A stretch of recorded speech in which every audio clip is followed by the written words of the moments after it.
아버지 재산 대체 누구 거야? 동생이 소리치자마자 나는 숨을 삼켰습니다. 그날 거실에 모여있던 형제들의 얼굴엔 웃음이 하나도 없었습니다. 평생 가족이란 이름으로 뭉쳐왔지만 그 순간만큼은 남보다 더한 적이었습니다. 안녕하세요. 저는 경기도 남양주에 살고 있는 70세 이영수입니다. 평생을 소박하게 살아왔고 은퇴한 뒤엔 작은 텃밭을 일구며 사는 평범한 노인입니다. 하지만 이번만큼은 제 평생의 모든 시간이 송두리째 흔들릴 줄 정말 상상도 못했습니다. 이 영상이 혹시라도 비슷한 아픔을 겪으신 분들께 위로가 되길 바라며 구독과 좋아요, 알림 설정 한 번씩 눌러주시면 힘이 많이 됩니다. 끝까지 함께 해주세요. 지금부터 저희 가족의 진짜 이야기를 시작하겠습니다. 언제부턴가 피보다 돈이 더 진해졌다는 말이 남 얘기가 아니게 느껴졌습니다. 집안에 울리는 건 침묵이 아니라 억울함과 분노, 그리고 비밀이었습니다. 아버지의 장례식장에서 터진 첫 싸움. 그날부터 우리의 가족은 완전히 뒤틀리기 시작했습니다. 형제라는 이름이 이토록 날카롭고 차가울 줄 나는 미처 몰랐습니다. 유산이 남긴 건 돈이 아니라 상처와 원망뿐이었으니까요. 지금부터 나의 가족이 부서져간 그 3개월의 기록을 여러분께 처음으로 털어놓으려 합니다. 어릴 때부터 우리 가족은 그저 소박했어요. 경기도 남양주, 지금도 그 자리에 있는 오래된 초가집에서 5 식구가 옹기종기 모여 살았습니다. 아버지는 말이 적은 분이셨고 늘 새벽같이 일어나 밭으로 나가셨죠. 어머니는 소리 없이 집안을 돌보셨고 밥상 위에 올라오는 건 늘 김치, 된장국, 계란찜 같은 소박한 음식뿐이었습니다. 그렇게 1960년대 우리 형제는 크고 작은 다툼을 반복하며 자랐습니다. 나는 첫째로서 항상 아버지의 기대를 한 몸에 받았고 동생은 그늘에서 조용히 따라왔습니다. 여동생은 눈치 빠르고 늘 중간에서 오빠, 형 사이를 잇는 다리 역할을 했죠. 가끔 집안에선 작은 전쟁이 일어나기도 했습니다. 동생이 왜 맨날 형만 칭찬해? 나도 잘했는데라고 토라지면 아버지는 아무 말 없이 동생 머리를 쓰다듬으시곤 했죠. 나도 동생이 억울해하는 걸 알면서도 아버지의 시선이 좋았습니다. 돌이켜보면 그때부터 형제 사이엔 작은 균열이 있었던 것 같습니다. 아버지는 겉으론 무뚝뚝했지만 명절이면 직접 시장 가서 떡을 사오셨고 어머니는 찬밥에 물을 말아도 늘 우리 집이 제일 행복하다며 웃으셨습니다. 집이 넉넉하진 않았지만 손이 모자라면 이웃이 와서 김장을 거들고 방학 때마다 동네 또래들과 뒷동산에서 고무줄놀이하며 뛰어다녔던 기억이 아직도 생생합니다. 중학교를 졸업하자마자 나는 아버지를 도와 밭일을 시작했고 동생은 공부를 조금 더 했습니다. 사춘기 땐 서로 말도 잘 안 섞었지만 비 오는 날이면 같이 지붕을 고치고 추운 겨울엔 아궁이에 불을 지피며 도란도란 얘기하던 그 시간이 어쩌면 인생에서 제일 따뜻했던 순간일지도 모르겠습니다. 20살이 넘고 각자 결혼을 하고 삶이 바빠지면서 형제끼리도 점점 연락이 줄었습니다. 그래도 명절엔 꼭 모였고 아버지가 가족은 의리가 먼저다 하실 땐 말없이 고개를 끄덕이곤 했습니다. 아버지는 늘 자신의 고집과 방식만을 고수하셨지만 그 나름의 방식으로 우리를 지키려 하셨던 것 같습니다. 아버지와 나의 마지막 대화가 아직도 또렷이 떠오릅니다. 영수야, 남자는 가족 지키는 게 제일 큰 일이다. 알지? 그때는 그 말이 이렇게 오래 남을 줄 몰랐죠. 내가 아버지의 말을 곱씹는 날이 올 줄 정말 몰랐습니다. 그리고 그 평화로웠던 일상이 한순간에 뒤집힐 줄도 말이죠. 아버지 장례식이 끝나던 2023년 12월 27일 거실에는 싸늘한 침묵이 감돌고 있었습니다. 상복도 벗기 전 동생이 조용히 말을 꺼냈죠.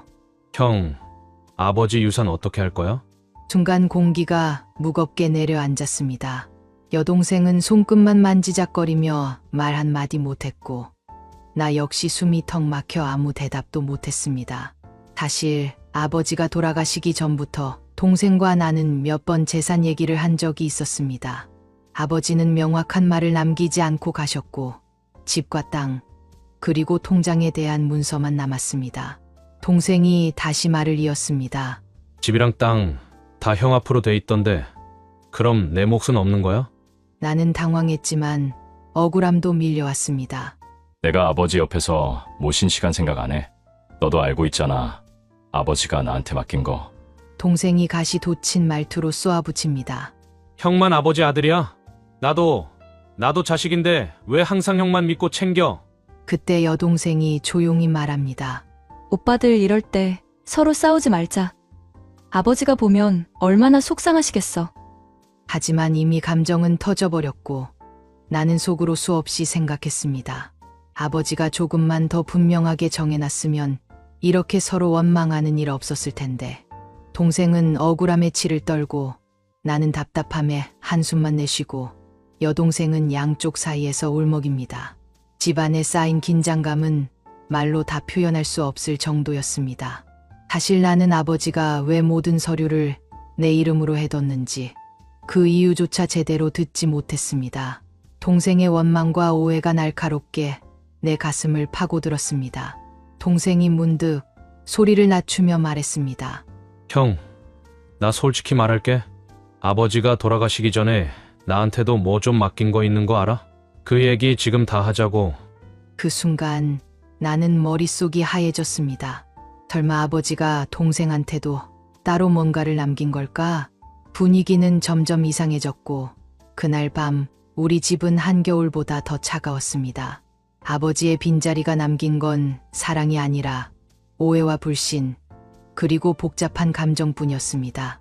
나는 그날 이후로 밤마다 깊은 한숨을 내쉬게 되었습니다. 장례식 며칠 뒤 우리 가족은 변호사 사무실에 모였습니다. 동생은 아예 얼굴을 붉히며 소리쳤습니다. 형, 이건 너무 불공평해. 아버지가 살아계실 때도 형만 챙기더니 죽고 나서도 다 형 앞으로 해놓은 게 말이 돼?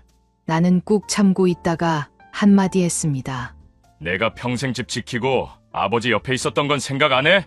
너는 도시 나가서 연락도 잘 안 했잖아. 동생은 코웃음을 치며 말했습니다.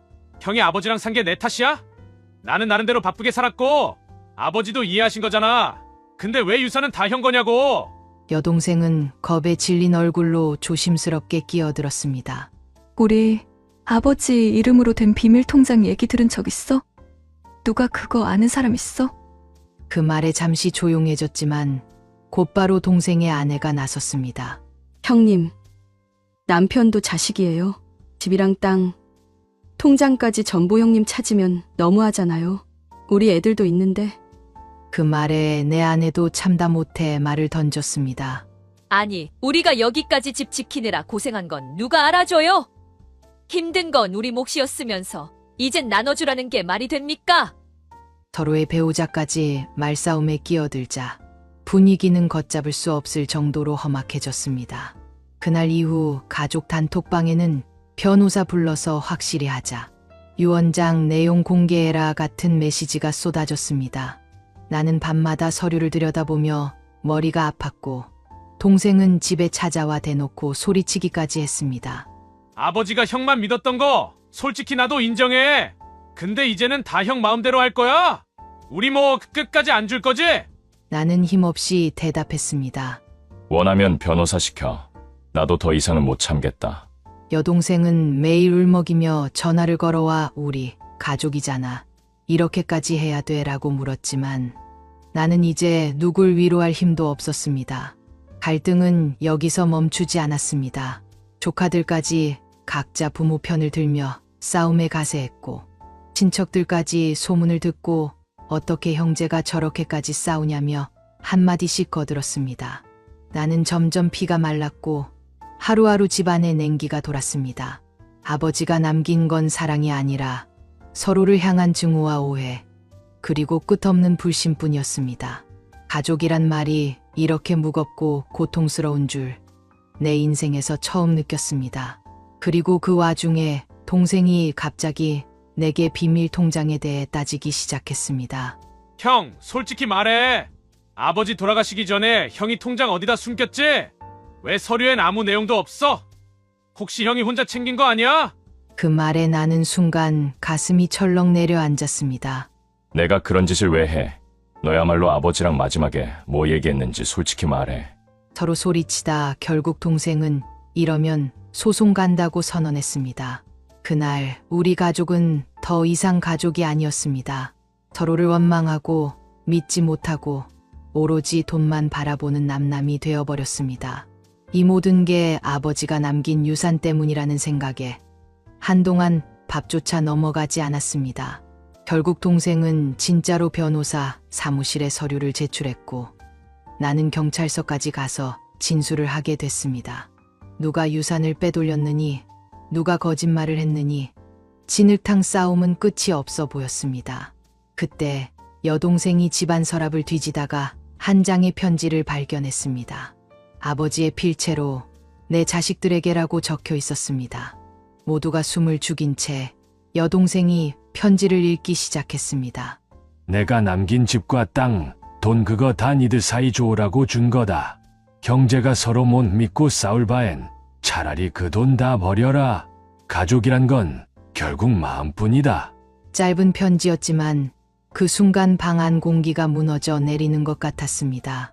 나는 멍하니 편지만 바라보다가 눈물이 왈칵 쏟아졌습니다. 동생도 그제야 울먹이며 아버지가 이렇게까지 말할 줄 몰랐다며 고개를 떨궜고 여동생 역시 하염없이 눈물을 흘렸습니다. 오랜 오해와 원망, 그 모든 감정이 한꺼번에 터져나오는 느낌이었습니다. 나는 동생에게 조용히 말을 걸었습니다. 우리 이제 그만하자. 아버지 뜻대로 유산은 나눠 갖고 다시 가족으로 살자. 동생도 힘겹게 고개를 끄덕였습니다. 나도 그동안 너무 억울해서 화만 냈네. 형, 미안했어. 여동생은 두 오빠 손을 꼭 붙잡았습니다. 오빠들, 아버지가 하늘에서 보고 계실 거야. 우리 이제 그만 상처 주자. 그날 밤 셋이서 오래간만에 마주 앉아 밥을 먹었습니다. 아버지의 빈자리가 유난히 크게 느껴졌지만 마음 한켠에 묵직했던 원망이 조금은 가벼워지는 느낌이었습니다. 며칠 후 우리는 유산을 똑같이 나누기로 합의했습니다. 아버지가 남긴 집과 땅, 통장 모두 셋이서 고르게 가져가기로 동생도 이제 진짜 가족으로 남고 싶다고 말했고 나도 이제야 조금 아버지의 마음을 알 것 같다고 했습니다. 결국 우리 가족은 돈을 버는 대신 서로를 다시 붙잡았습니다. 물론 완벽하게 모든 오해가 사라진 건 아니지만 이제는 예전처럼 명절마다 모여 밥 한 끼 하며 서로 안부를 묻는 그런 가족으로 남기로 했습니다. 나는 가끔 아버지의 편지를 꺼내 읽으며 가족이란 무엇인지 다시 생각합니다. 돈보다 소중한 건 결국 사람의 마음이라는 걸. 그리고 이 이야기를 통해 또 한 번 느꼈습니다. 가족은 잃고 나서야 그 소중함을 안다는 걸. 아버지가 남긴 마지막 선물은 유산이 아니라 우리 셋의 화해였습니다. 요즘도 가끔 새벽에 잠에서 깨면 아버지 목소리가 귓가에 들리는 것 같습니다. 가족은 지켜야 하는 거다. 영수야. 이제는 그 말이 괜히 더 크게 들리네요. 아버지가 떠난 뒤로 우리 집은 한번 산산이 부서졌다가 겨우 다시 이어졌습니다. 솔직히 말해서 아직도 마음 한쪽이 완전히 편안하지는 않습니다. 동생 얼굴을 볼 때면 예전의 상처와 오해가 떠오르기도 하고 여동생의 눈물이 생각나면 내 마음도 찢어질 듯 아픕니다. 하지만 이제는 서로 조금씩 이해하고 때로는 한 걸음 물러서서 상대를 받아들이는 법을 배우고 있습니다. 사람이 가족이라는 이름으로 평생을 살아가면서도 한순간의 오해와 욕심에 모든 게 무너질 수 있다는 걸 이번 일을 통해 뼈저리게 느꼈습니다. 그래서 여러분께 꼭 전하고 싶은 말이 있습니다. 돈이 가족을 지켜주지 않습니다. 아무리 큰 재산도 결국엔 남는 게 아닙니다. 진짜 가족은 어려울 때 서로를 안아주고 이해해주고 용서해주는 사람들입니다. 저처럼 늦게 깨닫기 전에 가까운 가족에게 오늘이라도 한번 따뜻한 말 한마디 건네보시길 바랍니다. 혹시 여러분도 가족 때문에 힘든 시간을 보내고 계신가요? 그 누구보다 가까워서 더 아픈 게 바로 가족입니다. 이 영상을 보시고 마음이 조금이라도 편해지셨으면 좋겠네요. 그리고 여러분의 경험이나 생각을 댓글로 꼭 남겨주세요. 제가 다 읽고 힘이 되어드릴 수 있다면 좋겠습니다. 구독과 좋아요, 알림 설정 부탁드리고 여러분 모두에게 가족의 평화가 찾아오길 진심으로 바랍니다. 긴 이야기 들어주셔서 감사합니다.